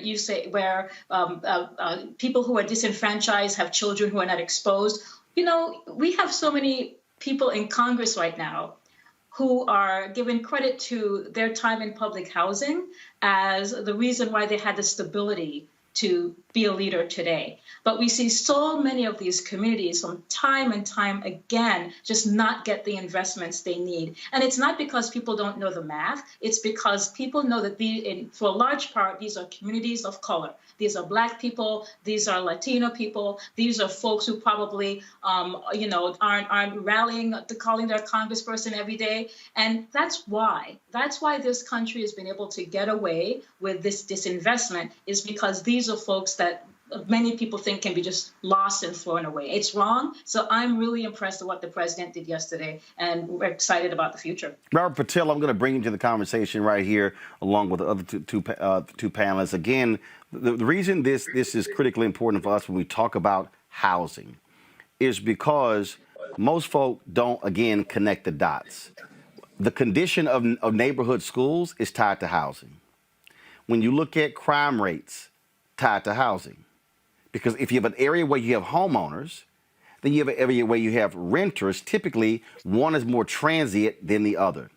When you talk about investment in the communities, restaurants, shops, things along those lines, Robert, you have more of that happening where you actually have homeowners as opposed to folks who are renting. And so the reason we keep talking about this and why we fought the Trump folks when they were sitting here screwing folks, telling cities, oh, you don't have to submit your plans to ending housing segregation is because, guess what? Housing. That's why it matters. You know, you're absolutely correct. I think also one of the things we have to address legislatively are barriers that many African Americans who want to be investors are facing. We got a group of people together in Atlanta because we had this issue of gentrification hitting the West End, hitting English Avenue and the Bluff and Vine City. And many people who say, well, let us gentrify our own neighborhoods. How can we buy up these abandoned properties? How can we buy up many of these communities, renovate them, and then turn them over to our own communities? There are barriers in place that make it very difficult for even people who have the money to invest in these things. So what can be done legislatively for our experts? What can be done to break down some of these walls and barriers to investment to make it easier for us to buy back our own communities? Antoine, go first. Yeah, so number one, we have to be very careful right now. I just got a report today in some of the top 10 Black metro areas, like Baltimore, like Atlanta, over 15% of people that have an FHA mortgage right now are delinquent due to COVID. So what that says is that we're going to have a serious crisis coming out of this pandemic, one that can take a lot of Black wealth.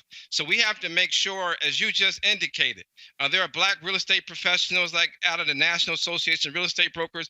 We want to make sure if someone cannot stay in their home, that we work with nonprofits and families to put those properties back in the homes, in the hands of people in the community. Because right now inventory is low, but if they hold on them and they sell them in bulk, to hedge fund folks, then you'll have middle-class Black people renting. So that's number one. That's a FHA, that's a HUD situation, and the White House can play a role in making sure that anyone that gets into foreclosure, if they have to go down that road, that we put those hands back in the Black folks that can buy them and own them. The second thing is making sure this issue about access to credit.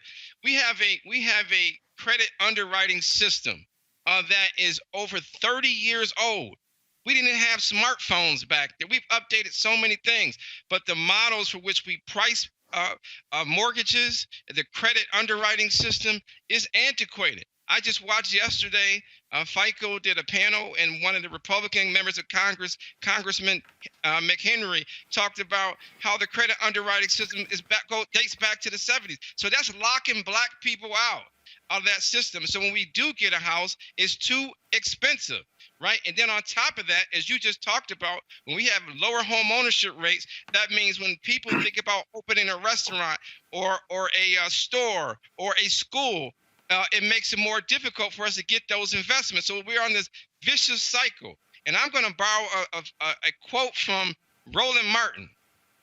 If you don't have a home, it's hard to get a business loan. Over 40% of all businesses start in the home, over 40%. And that's even higher for Black people. So there are some big... No home, no loan, no business. That's right. And so what I like to say is this: there's some things that everyone could do. Is one, we got to make sure that we're not just excited about the executive order. We need. I was on the phone yesterday with the Senate Banking Committee. Senator Sherrod Brown from Ohio is going to be over that.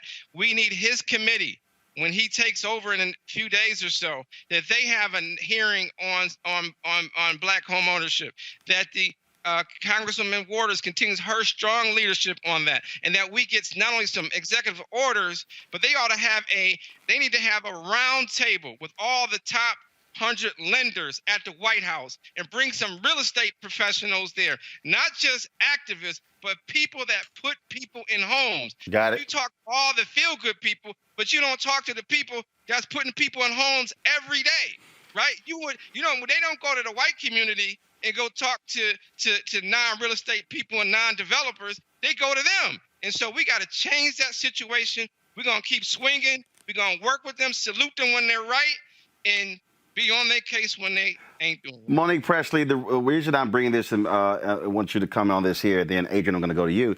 It's all these people who are like, oh, what was done yesterday, the executive order, they addressing black folks stuff.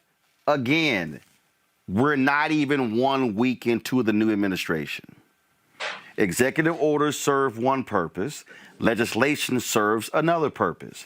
Targeting private industry is another purpose. And so it has to be a multi-pronged approach, but we have to deal with this housing piece because, again, what we are dealing with right now is literally the haves and the have-nots. They want to force people who are below middle class to pay exorbitant rent when, in fact, they are paying more money for rent than they could be paying in mortgage, and they can actually own it. And that's where equity comes in. And that's why I'm thankful that all of these executive orders are coming under the same umbrella with that same, in my mind, magic word. We are somewhere over the rainbow when we start talking about equity, because we're peeling back everything that was constructed to cover up what's actually happening and get to the root of things. So yes, housing is just one more example of that. I am thankful for the Biden administration. And Roland, because you were on with me last night, I told you, I gave a little civics lesson, and everybody needs one. If they're interested in, find some schoolhouse rock. Conjunction, junction, what's your function? Get with, I'm still just a bill. Wherever you can get in, because I know a lot of you may be younger, and you might not remember that. Nipsey can save you during these times, because you need to know that there's an executive branch, a legislative branch, and a judicial branch. You need to know what those functions are. So when President Biden is using his pen, he's using his pen to do everything he can with what the Constitution gave him. And then we need the legislature to do what they can do with appropriations. Appropriation requires legislation. Okay? And then we got the judicial branch. And they don't make no laws. They don't make no rules. They determine what is and what is not constitutional based on what the executive branch and the legislative branch have done. And so that's my that was less than 2 minutes. I'm getting good. Scott, are you still here? Professor Mo is in the house. So he won't let me talk. Listen. I did it for you, because how would law grads stick together? Listen. So get with that and understand. We have a president. The president's going to do his part, and then we need the legislature to do their part. All right, and that's the progression of things. Got it. But when we get progress, let's just call it progress, y'all. Scott, hold on. Adrian. The strategy, again, is also, to me, has to be when you track the numbers. It went down to 40.2%, back up to 42%. Again, there should be a clearly defined, number that we want to hit. Where do we want to see the black home ownership rate in the next 4 years? To me, we should say by the end of Biden's term, the black home ownership rate has to be back up to at least 50%. Has to be. I agree, and even higher in years to come. And here's the additional problem that we're going to have, Roland, and it's something that is just happening right under the surface. During this pandemic, we have had a lot of families who lost their jobs and couldn't pay their rent. Most of these families live in what we call mom and pop rental units owned by mostly people of color. Your grandma left your house and you decided to rent it out, and somebody's in there that can't pay their rent. We are actually potentially going to experience a situation where many of these landlords, many of whom happen to be Black or happen to be Latino may lose their house, their investment house, because they can't pay their mortgage because their renter can't pay rent. And we're talking about hundreds of thousands of units across the country, which isn't even touched some of the foreclosure issues that we talked about. And what's going to happen to those homes? I'll tell you what's going to happen.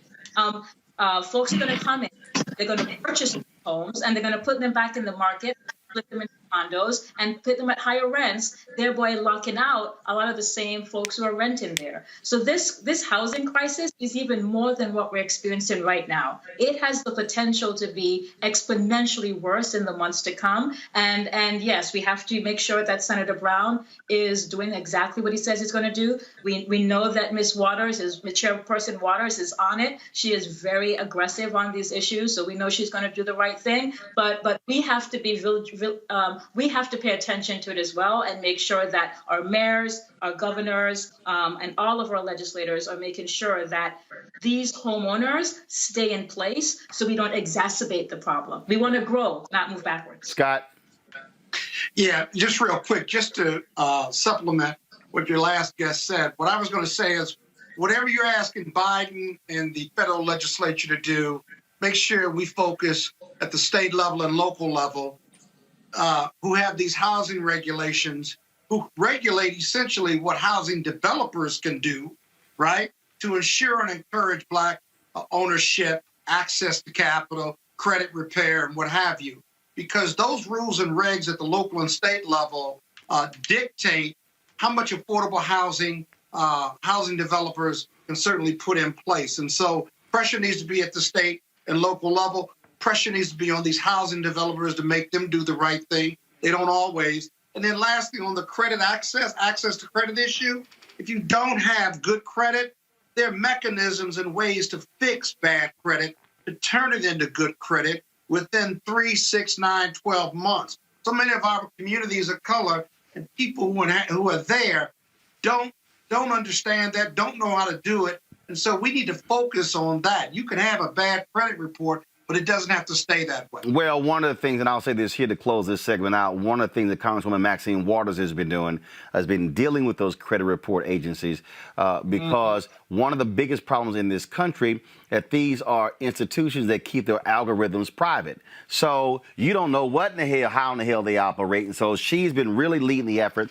to have far more transparency when it comes to these credit agencies because, look, I do believe that you have inherent bias that exists in these credit report agencies, and there's no reason in the world that credit agencies should have that much control over the lives of so many Americans. And so that's one of the things that are being done. But as I said, folks, this is a multi-pronged approach. We're going to keep covering this issue and providing our folks more information on this topic. So Antoine Thomas, with Executive Director of the National Association of Real Estate Brokers, and Adrian Topman with the National Organization of Housing and Redevelopment Officials. She's the CEO. We certainly appreciate both of you being with us. Thank you. Folks, disturbing video depicting a school resource officer body slamming a 16-year-old Black Liberty High School student in Kissimmee, Florida, has gone viral. Within the video, which begins with the slam, the student appears to be unconscious after being hurled to the ground. The officer, who is a sheriff's deputy, proceeds to handcuff the student as several classmates watch in shock. The incident reportedly began with the officer attempting to de-escalate a fight amongst students. We can go ahead and roll it. The Osceola County Sheriff's Department is investigating the matter to determine whether the officer followed protocol by using the minimal amount of force necessary to handle the situation. This is the video. Oh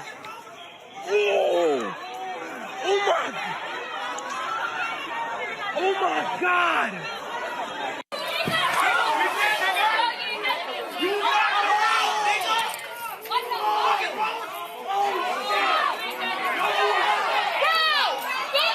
Again, how Black bodies are treated by school resource officers, Scott. Yeah, I always talk about control in these videos. Right before the body slam, he had her not in a headlock, but her arms behind her back. That's first thing. Secondly, for those few seconds before he body slammed her, she was not resisting. At least it didn't look like that. And then she went dead weight once he slammed her to the ground. It clearly looks like he hit her head and it was a thud. excessive force, just on this video alone, has got to be dealt with. These police officers in these school systems, they're not on the street. They're dealing with kids, right? So they broke up the fight. There was no fight. And then you got the excessive force right there. They need to be fired, one. But two, that jurisdiction and that school needs to look at, right, who they're putting in the schools. Are they mentally prepared to deal with kids to de-escalate? But body slamming a young black woman, a 16-year-old, because you're breaking up a fight after the fight was broken up. She didn't have a weapon, and she certainly wasn't resisting. Completely uncalled for. That's why I don't understand, Monique, that if you're breaking up, if you're trying to de-escalate a fight, I don't understand why you simply, if I'm a bigger guy and I'm dealing with a 16-year-old girl, I have the ability to simply extend my arm and say, and push somebody back or whatever. Right. But to go to extent, I'm going to body slam you and slap cuffs on you? Come on. Yeah. And she was so small-built, young black girl. She was not a huge woman. Monique? It wouldn't have happened with a 50-year-old white woman.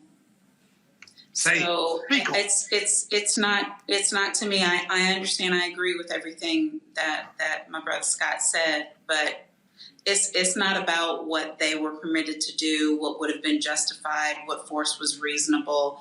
They do not view us as human. Our black bodies are not of value or of worth. The manner in which they respond to us, whether we are fighting with each other, whether we are a threat by a slant eye, whether we are behind a wheel, it is all about what you can do with chattel, not what you can do with humans. And so the analysis is not about, in this instance, and I love the law, but it's not about the law, because they know the law and they're not applying it, because when they see my skin, they calibrate differently and think that whatever it is they're doing in that circumstance is okay. And that's what has to change. Robert? Well, in cases like this, I always have a hypothetical that I put before juries, which is, imagine this girl in this case, instead of being a 16-year-old African-American, is a little white girl in a cheerleading outfit named Lily White. And if you saw a police officer body slam her and knock her unconscious, that would be the lead story on every single news agency right now around the country. There will be Nancy Grace will be down there, Laura Ingraham will be down there. They will be doing deep dives into this officer's background. But because it's just a black person, the overcriminalization of African Americans in this country continues until this day. Because when you dehumanize people, remember that was the entire point of the Three-Fifths Compromise. That was the entire point of chattel slavery, to dehumanize to the point where you do not need to give them any rights. You do not need to treat them as humans. This officer, that was a little white girl named Lily White in a cheerleading outfit, he would not have walked off of school property before being fired. There will be no need for an investigation. There will be no questions asked. They will have her on Good Morning America tomorrow morning crying with Robin Roberts. That's what happens, and that's the difference. I want people to, they always say we're playing the race card.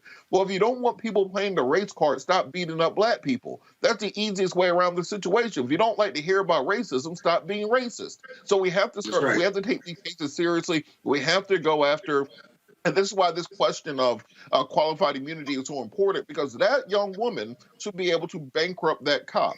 Not just bankrupt him now, take his house, take his car, take his pension, take his children's college fund, take his boat, take everything that this man has from now to the day he dies and for 2 generations after that. Because once you start doing that, then they have to start treating you as a human and with respect, and can't simply depend on the school district or the city to pay off their debts.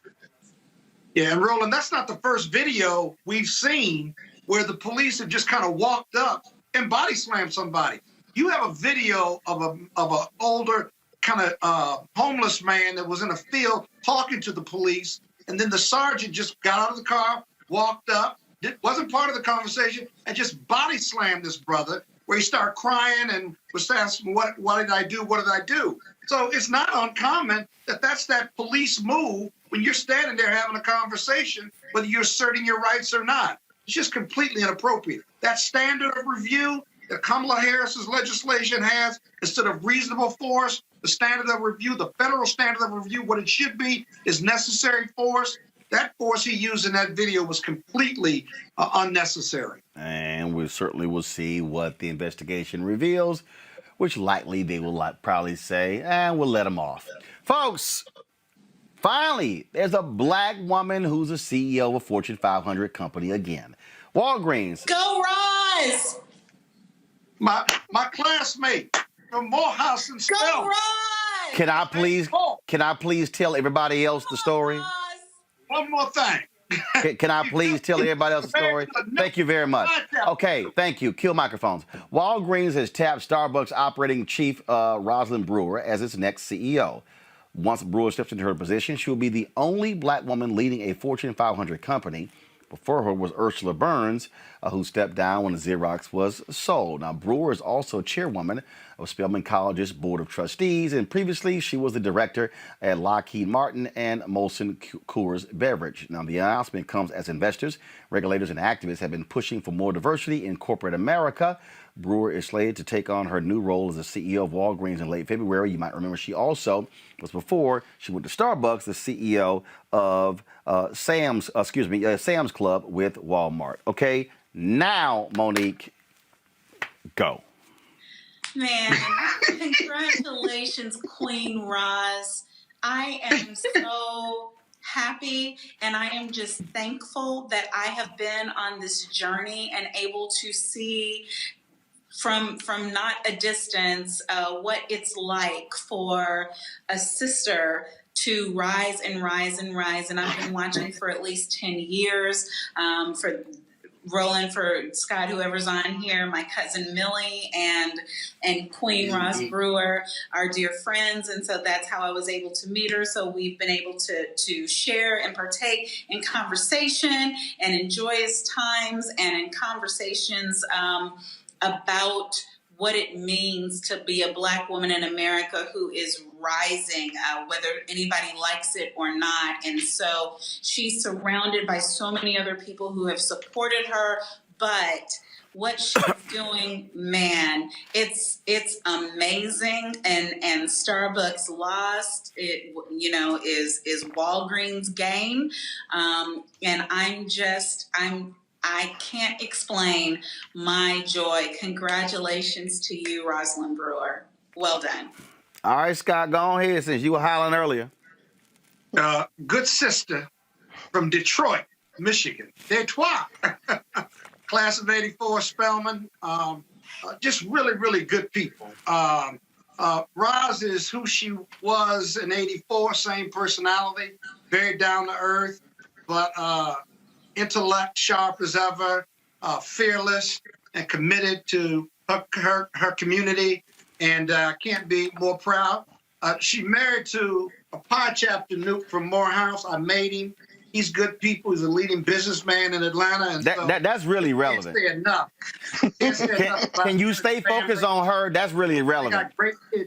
I know you didn't tell me to stay focused on. Yes, I did. That's really relevant. Let me go to Robert Patillo, who's the only one who knows how to maintain decorum when on a show. Robert, go ahead. Decorum. I think we got to give shout outs to the AUC, Clark Atlanta, Morris Brown, Morehouse, Spelman, some of the greatest leaders in this country have walked through that promenade. I think it's really important that we also focus on HBCUs because many of us, when we thought about going to HBCUs, the thing the guidance counselor said is, well, don't you want to go to a school that will prepare you for the real world? The real world's not just going to be black people. So don't you want to go to Georgia State or something along those lines? That's what they told me back decades ago. Now, we know good and well that going to a HBCU prepares you to be a CEO of a Fortune 500 company, vice president of the United States of America, and anything else under the sun. So let's give a shout out to the HBCUs that were incubators for generations for Black America. And now that is finally starting to flourish because we've taken that boot of oppression so much off of us. And now we can see what the products really are that are coming out. You know. Sorry.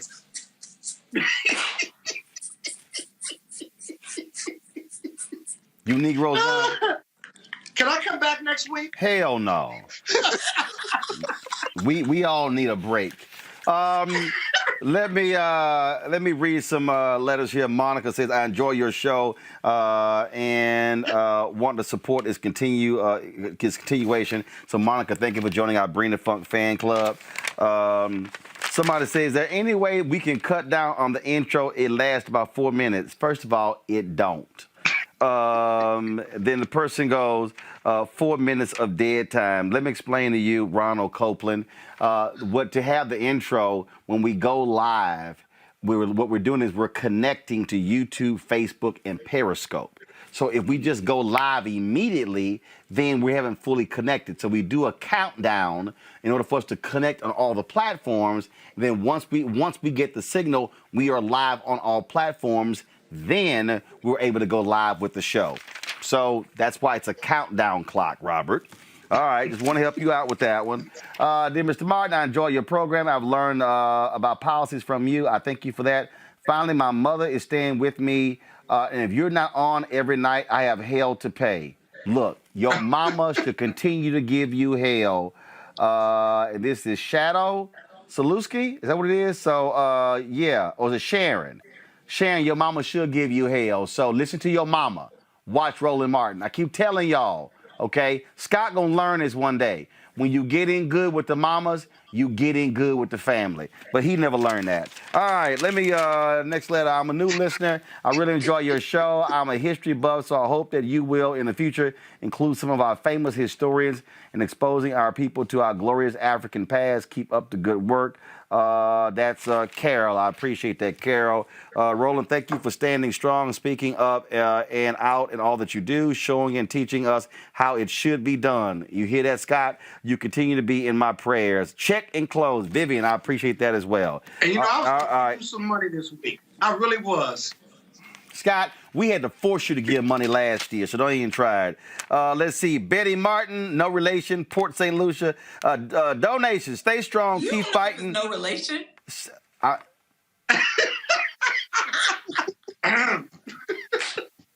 Oh, boy, we ain't coming back. I know he have me.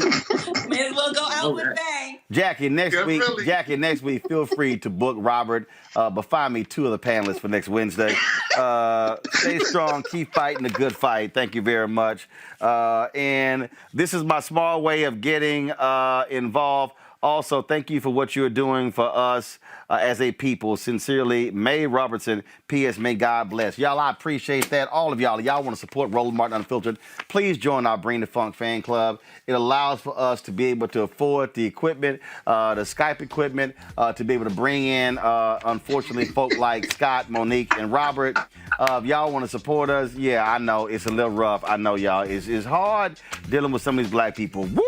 All right. Y'all can join our Bring the Funk fan club, Cash App, $RM Unfiltered, PayPal.me/R Martin Unfiltered, Venmo.com/RM Unfiltered, Roland@RolandSMartin.com. Of course, if y'all want to support us, we got about 3,700 fans on our YouTube channel. Now, keep in mind, YouTube get 45% of that money. We get 55% of the money. So if y'all give directly to us, we get all 100% to be able to pay for equipment, pay for our staff, all those different things. Now, I told y'all, unlike some of these other shites, these grifters out here, the folk who are always sitting here asking you for you to give them money, but you never see what their money ends up going to. What we are doing here, obviously, is building. As you see, in terms of how we made improvements to our set. We also, of course, are building our OTT platforms as we speak. That's going to cost us $145,000. Actually, it was $153,700. I had to sign the check, and so we're building that. We're also going to be in St. Louis in 3 weeks because they got a mayoral race there. 3 black folks are running. So I'm going to be hosting a town hall in St. Louis. We'll be on the road for that. So we're involved in that as well. And so we got lots of things going on. We want your support to make this possible. You heard us, the fight that we're doing. I've already emailed the White House to set up a meeting when it comes to advertising. See, y'all understand. See, I multitask doing the show. I literally was texting the White House saying, I want to talk about this money. I told y'all what Frank Lucas said. I'm going to get that money. I ain't playing. When can we come back in the studio? When can we come back in the studio? When your ass get a COVID shot and we free to come back together. We ain't having no group dynamics.